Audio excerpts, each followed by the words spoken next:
In this video, I will guide you on how to use bank transfer as a payment method on the Temu app.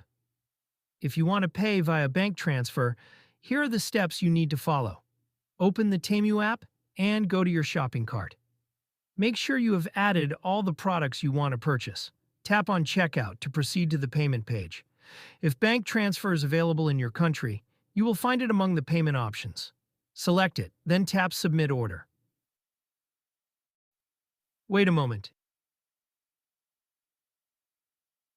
and the bank transfer details will appear, including the bank account number and the exact amount to be transferred. Copy the account number and the exact amount. Then open your banking app and complete the transfer. Make sure to enter the amount accurately without any increase or decrease. Once the transfer is completed, the payment will be automatically confirmed and your order will be processed. Bank transfer is a secure method if the steps are followed correctly. That's all for this video. Don't forget to like the video and subscribe to the channel for more tutorials. Thank you for watching.